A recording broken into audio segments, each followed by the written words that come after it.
IVM.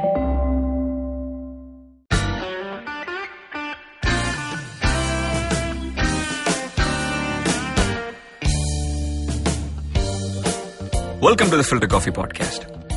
In today's episode, we go back to two very interesting episodes that have to do with sports and analytics at the same time.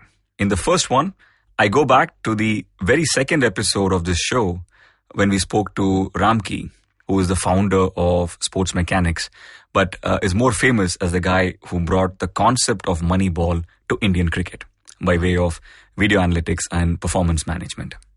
Later in the episode, we listen to another fascinating one with Amit Varma, where he speaks about the lessons from Texas Hold'em poker that one can apply to cricket. But first, I joined the Ramky conversation when I'm asking him about the critical year of 2003 when India toured Australia for the first time under John Wright. It'll be a game-changing year for both Indian cricket and also for Ramky. Let's listen in. I got introduced to John Wright. So John Wright said, you come and meet up in India. So suddenly out of the blue, he called up one day and he said, there is a cricket coaches conference and we want you to come and present on visual-based coaching for all the coaches. It's a 45-minute show. And I was thrilled. The opportunity to present to coaches like Kiran More, Prasanna Kirmani, Roger Binni, Sandhu, all the top coaches who all played India players. For me, that was kind of a big thing to go and present it to them. So the acceptance I was thrilled that the acceptance is coming there. So I went there and initially it was supposed to be a 45-minute session. So I started presenting on 45 minutes. And at the end of the session, John came to me and said, mate, everybody is loving the presentation. You have to continue for the whole day. And I did that. And at the end of the day, he came and asked me, the most important question is actually changed my life. He said, Ramky, there is a vacancy with the Indian cricket team. The money is not great, but do you want to join? I said, no Indian would refuse that offer. And I joined the team for 30,000 rupees a month. Straight away, I said, I'm on board. Then he said, okay, great. We are having a camp.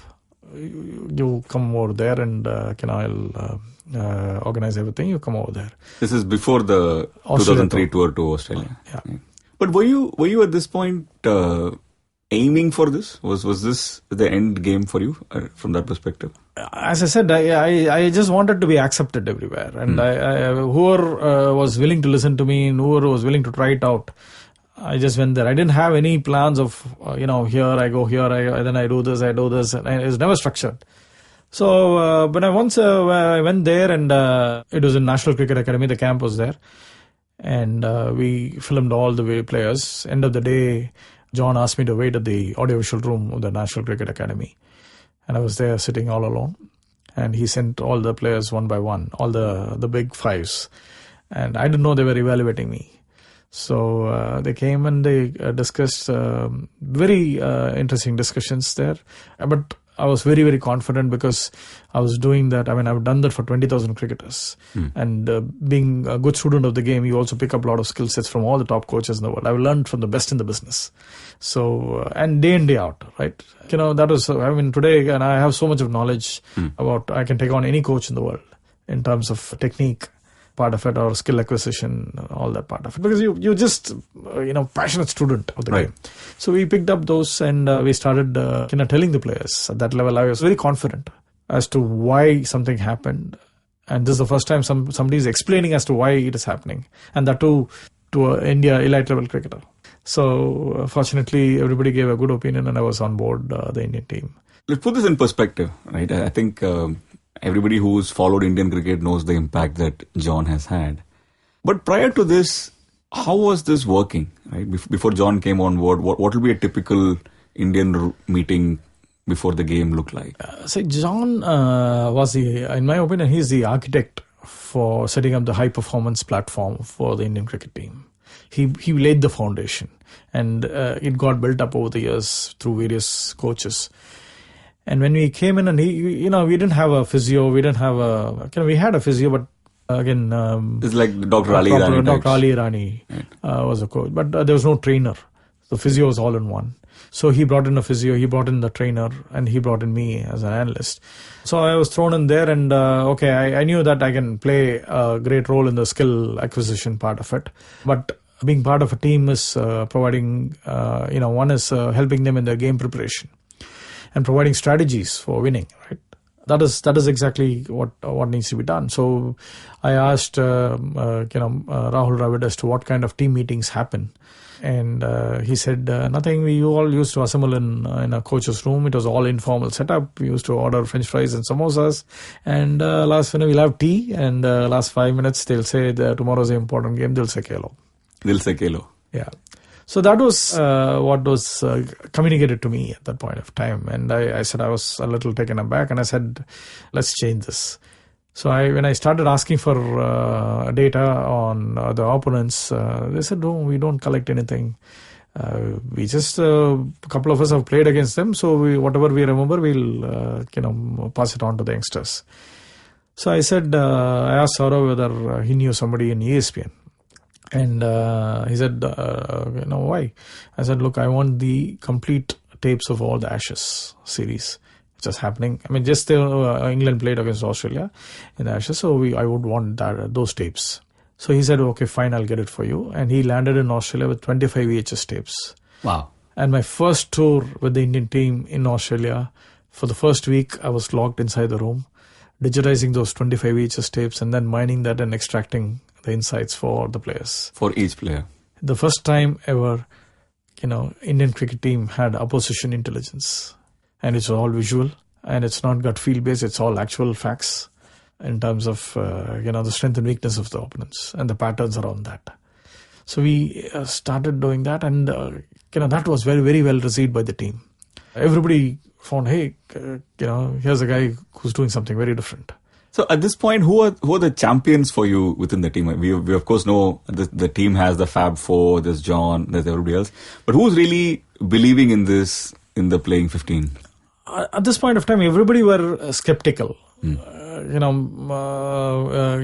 were not seeing somebody with a computer. Then they felt that nobody can add value to them or create value unless you played at that level and you've seen it all, done it all kind of thing, right? So they never expected somebody who's not played that level of cricket to come and contribute to them. And furthermore, if I'm doing it with computers, all the more, they were kind of, what is this computer doing in the dressing room? They never thought that it's going to contribute to them. Right. Nobody ever thought that it's going to contribute to them. Because it's the first time ever, right? So we are providing intelligence to the team. And when I split open their batting and, formulated patterns of their own batting, our own players, and they came to know more about their batting than they ever had before. As I said, small changes creep into your technique without your knowledge. But were they receptive? We all know that the dressing room is also a battlefield of egos. They're all stars. Absolutely. I mean, there is as I said, the people were skeptical before doing that. So I had to really prove myself, and the initiatives which we took regarding the opposition intelligence, game preparation processes which we instilled, gave people the confidence there. But still, people were not really very convinced of the role play. The entire role play as such. There are a few youngsters who actually asked, what level of cricket have you played? I mean, it's a very sarcastic comment where, to put you down. And I know that they were trying to push me back. Right. And I said, look, I have not played big level of cricket, but I know one thing for sure. Then I said, what? I know I'm far more intelligent than all 15 of you put together. Backed by your data. Right. So I had to push them back. Yeah. And immediately I followed up saying, I have the greatest respect for your skills. You guys are extremely skilled. Right. So forget about what level of the game I have played. If you feel that I'm creating value, I have a right to be here. And it was interesting for us also in the audience. I think at that point we had never seen, when the camera pans to the dressing room, anybody sitting in front of a laptop. I'm assuming you're the guy who we all saw on screen, the guy with the laptop in the Indian dressing room thing, right? Yeah. And that tour also became, in a way, proof of your concept. Absolutely. It started well for me. Fortunately, dressing room is a great place to be in when you're winning. Right. And for us, we had a great start to the tour, and performance was very good, and we won the match out there in I remember, I think the first game in Brisbane, it was a draw. I think and then Dada's made 100 or something, and then Adelaide we won. And I immediately went to. I took a lot of help from ESPN.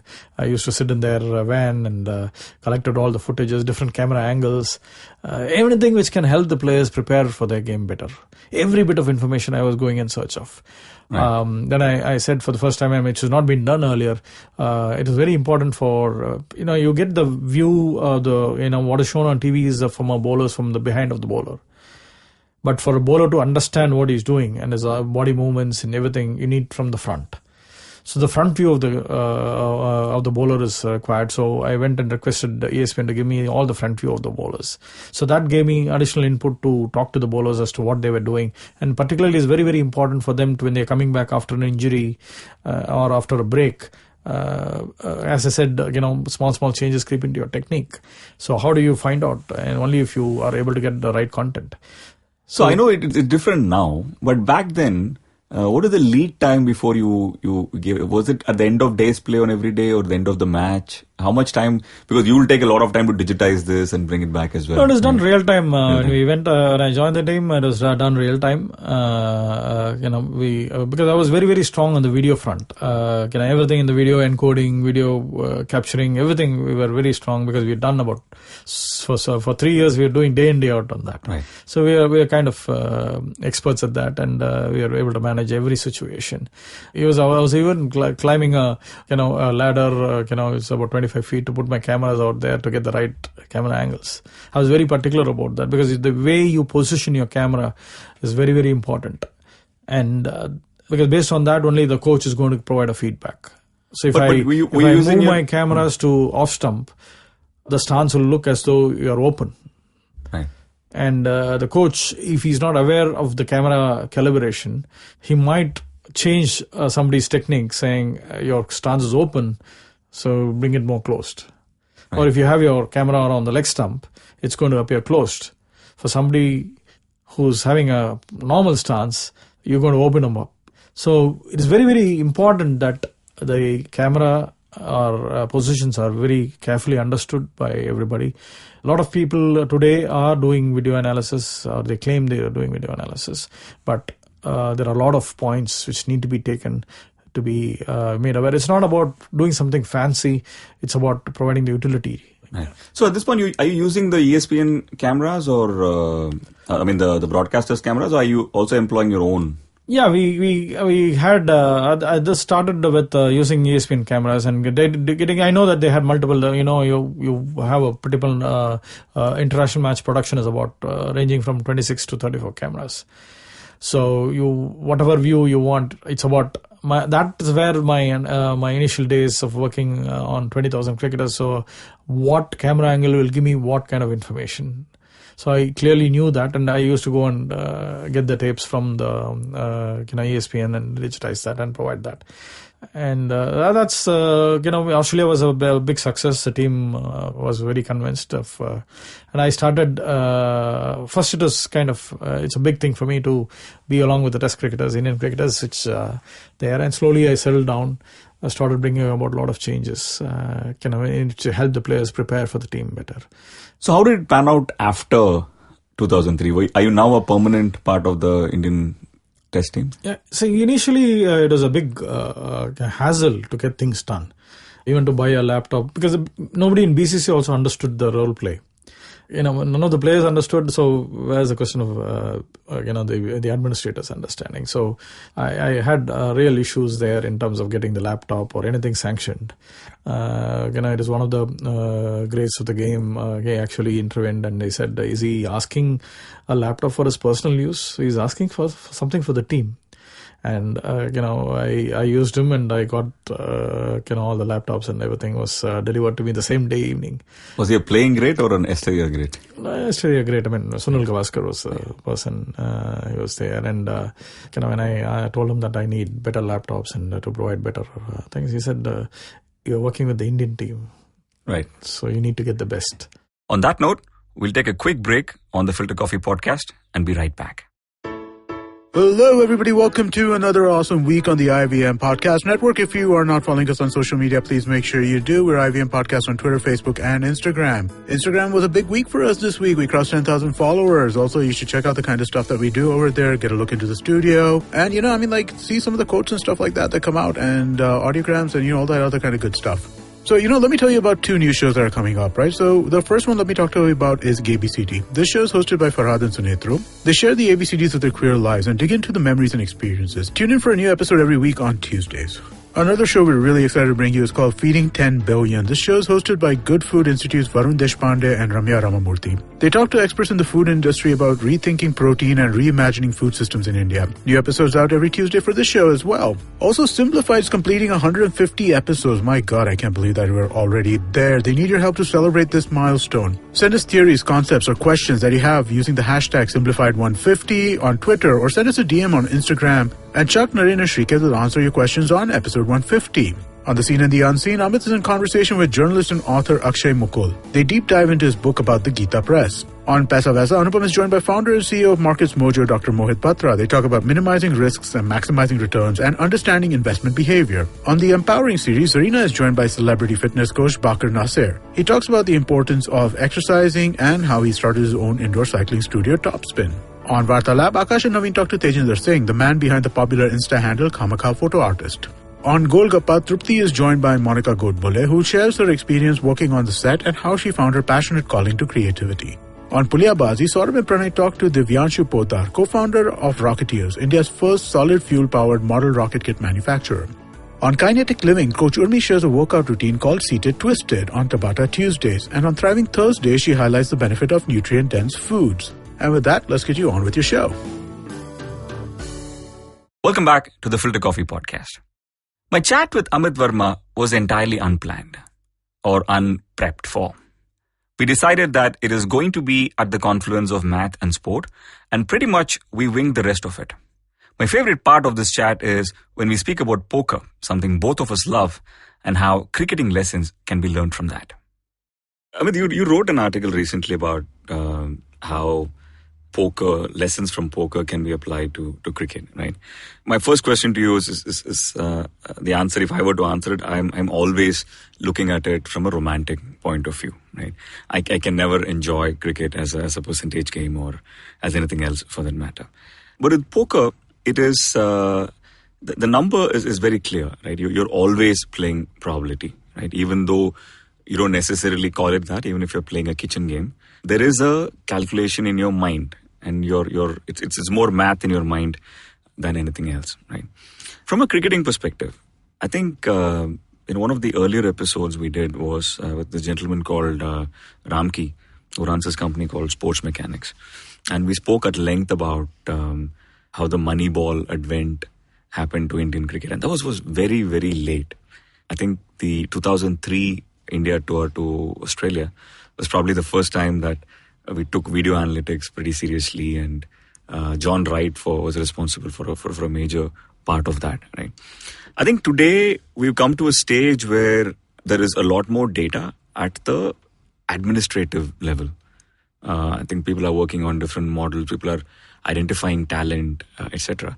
But from a audience perspective, I feel there's very little avenue for us to appreciate the number part of sport, the math of sport, right? Do you agree with it? This is a market where we don't have an opportunity for that, right? No, I agree with that. But and part of that is, I think the key feature of the market which makes it like that is that we have this unfortunate tendency for all our commentators and so on to be ex-players. Right. Now, where does your average cricket fan get his insights and knowledge from? It's from what ex-players are saying on TV while they're watching the match. And ex-players, some of them as old as in their 70s, are stuck in very old, outmoded ways of thinking, which were perhaps correct in their time, or might have worked for them in their time rather, but are not so suited to the present day. So you'll still find moments where somebody plays an aggressive shot and gets out, and it's a very simple sort of binary of, bad shot selection, right. As opposed to actually thinking through the expected value of that shot and that approach and breaking that down in terms of complexity. For example, if you are in a situation in an ODI game where you've lost a couple of wickets and there's a lot of pressure on you, without arguing for the merit of either approach, the thing is that, for example, if you're aggressive, when you play that aggressive stroke, when you step out and you tonk a guy for 6, there is an expected value that follows that X% of the time you'll get the 6, X% of the time the bowler will change his length, then you can maybe rock back and hit the next short ball for another 6, and so on. And that can change the momentum and that can change the game, and everything comes down to numbers, which nobody knows, but you can kind of approximate those numbers. And in fact, our understanding of those numbers and those probabilities have changed, because what I often argue is that one of the things we learned with the T20 revolution was that the value of aggression is underrated even in one-day cricket. And you see this in the sense of, Sunil Gavaskar celebrated his 70th birthday recently. And when he started playing one-day cricket, when one-day cricket started, he played that infamous innings of 26 of 174 balls where he batted all 60 overs. Not his fault, because it was a new game, nobody knew how to play it, and eventually he became a very good one-day player. He made that famous 100, you'll remember, in the 87 World Cup against New Zealand, magnificent innings. So the thing is, initially when one-day cricket began, people didn't know what the right approach is, and they were too slow, and they would bat 60 overs and make 220 and defend it. And then that changed over time, and the par score kept going up. And with one-day cricket, it has gone up even further, because people have realized that we were not being aggressive enough. The expected value of aggression is higher than it should be. And an illustration of that is really the dominant one-day team of this generation, which is England. Now, in the World Cup, they had that final, whoever wins is kind of lucky to win, because knockouts are a lottery anyway. Right. So, but regardless of that close finish in that low-scoring game, you look at England's scorecards over the last 4 years, and it's mind-boggling. It's a quantum leap up from what came before, because their approach is that they attack far, far more. 5 of their top 6 are outstanding stroke players.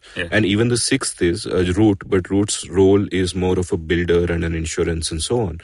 But otherwise, these 5 and Alex Hales, who was in the team earlier, are fantastic stroke players. They bat much deeper. Their approach often has been just to go bang, bang, bang. Like at one point in this World Cup, at one point during this World Cup, they had a streak of 7 consecutive scores of 300, stretching back to before the World Cup. And that only got broken because some team made 215 and then they had to chase it down, and obviously they can't make 300 chasing 215. And so I view what happened in the later part of the World Cup when those slow, low pitches kind of caught them out, and they won regardless, but as a bit of an outlier. And they changed their fundamental approach to the game. And you see that even, West Indies winning the T20 World Cup by basically saying we won't follow the ODI template of you pinch hit for the first few overs and you build, then you slog at the end. No, their thing was, no, we'll front load, we'll attack all 20 overs all the way through. And these are insights on the expected value of aggression that I argue have really come from T20 cricket, because that's where people figured out they need to attack more. And the second thing that happened was, because T20 is where the money is, very few people can break into Test cricket and ODIs, but the pool of players who play T20 leagues is much larger. That incentivizes young players coming up to practice their aggressive strokes more than their defensive strokes. Now, this cuts both ways. I agree that if you're playing the moving ball at Headingley in England in an English season, batsmen aren't as good at shouldering arms and leaving a ball anymore, or playing the moving ball anymore. But that's a very low sample size of the kind of things that happen in cricket, and people don't really care about that. They want to make money in the T20 leagues. In terms of pure attacking strokes, I would argue that we have far better stroke players now across the board than in the history of the game. Starting with A.B. de Villiers and his whole 360 game. Or any of the Fab Four, Kohli, Warner. Any of these guys, or any of even the hitters like Butler, Bairstow, Roy, they have strokes that you didn't have before. I remember watching the Under-19 World Cup, the one before the last one, the one where Ishan Kishan, Rishabh Pant, Sarfaraz Khan played. And I remember watching Arman Jafar in that World Cup and thinking that the boy is so textbook, he's so orthodox, everything is so right about him, even when he plays the scoop and the reverse sweep. Because those are now textbook strokes. So the risk to ratio of those shots has come down. Like when Mike Gatting played a reverse sweep in 87 and he cost England the World Cup. he hadn't practiced it so much in the net, so risk to reward ratio was higher. Now it's as much second nature as that classical cover drive is. Yeah. So the way the game, and it's I did a podcast with Gideon Hay, the great cricket writer once, and he told me that the fascinating thing he found about the 2015 ODI World Cup was that the batsmen were doing T20 batting and the bowlers were doing test match bowling. Because the bowlers had adapted to this new aggression from the batsman with their own kind of aggression. So that whole stereotype that it's a batsman's game and bowlers can only bowl slower balls and restrictive bowling is rubbish. I mean, that's part of the reason why wrist spinners are so much in vogue today in T20 cricket and ODIs. Where even we let a great bowler like Ashwin go, and we brought in Kuldeep and Chahal, because wrist spin is more fundamentally attacking and likely to take wickets. Absolutely. Yeah. So the game is going through such a fascinating phase in the last few years that is beautiful. You spoke about England's score over the last, the streak that they had over 7 games. If you were to only focus on the semi-final and the final, right, where it was 240. There was a stark difference, and someone tweeted about this yesterday as well. India's chase against the 240 and England's chase against the 240, very, very different. Yeah. After 4-5 wickets down, right? Dhoni's approach, of course, which has come to a lot of criticism, was very different. He was trying to save it for the last 5, 6, 7 overs, whereas the partnership between Stokes and Butler, yeah. That was a more of an accumulation piece, right? I would have assumed if Pujara was playing for India, he would have played exactly like that, right? Kind of different because Butler was batting at a run a ball and Stokes was batting at about 60 or 70 actually, which I don't think Pujara would have managed. Yeah, but when compared to Dhoni's innings with this, it's a very, very different piece, right? Do you think there was a number that Dhoni was looking at? Was he looking at this chase very, very differently? I think he was, and I think he was wrong, and I'll tell you why. See, I'm a great admirer of Dhoni, firstly. In an earlier era, the greatest chaser in one-day cricket by far. But Dhoni's approach was this. Dhoni was, first of all, playing at a time when power scores were lower, when 300 was outstanding, and he would often be chasing 260, 270. And his approach was, and you're a poker player yourself, you mentioned, so you'll appreciate this.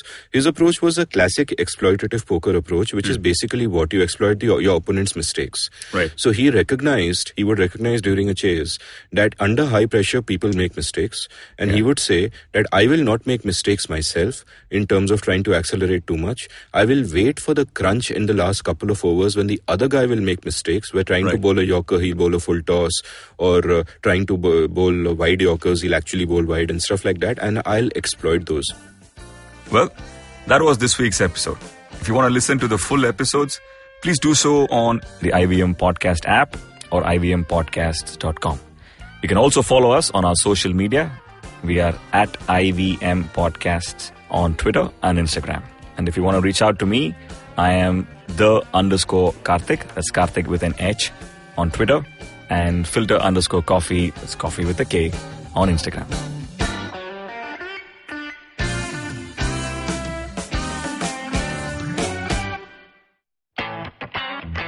रिश्ते में तो हम तुम्हारे podcast लगते हैं. नाम है football should ball. Presenting Football Should Ball, a show about 3 friends discussing our favorite game over a beer. Sometimes 3, maybe even 5. Hi, I'm Shiva, and with me are my 2 sidekicks, Gaurav Sapre and Karthik here. Sidekick? You mean like Batman's Robin or Van Persie Robin? No, I mean like Alexis Sanchez, but with a little more skill than just playing the piano. Just shows how the best players at Arsenal are mere bench warmers at United. Oh, thank you, Ayer. But you're a Fulham supporter, so whenever you say anything to support me, I question my beliefs. Just like how Griezmann would say, एक बार मैंने जो decision ले लिया, तो मैं अपने आप की भी नहीं सुनता. Banter aside, we will talk match reports, transfer rumors, top controversies, fantasy football picks, and so much more. So grab a beer and tune in to Football Should Ball every Wednesday on the IVM Podcast app, website, or wherever you get your podcasts.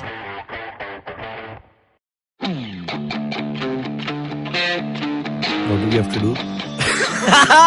Welcome to What a Play, you guys. This is the favorite sports podcast of several sports persons such as myself, Dudeja and Mikhail, who also happen to be the hosts. Yes, you should definitely listen to our podcast for our take and quite a uninformed but hilarious take on sports every week. We give out awards. We discuss what happened in the world of sports, and we take breaks as well. We come up with jingles and sound effects on the go. Yeah. So you should definitely give us an example of a sound effect, Dudeja. Bolo Matthew Vade. Yeah, tune in for some of that, bro. You can catch us on the IVM network every Wednesday on the go. On the Wednesday, in the Wednesday. Yeah, Wednesday, what a player. W, Wednesday, W. Wow. Wednesday. Wednesday to Wednesday, Vade player, Matthew Vade.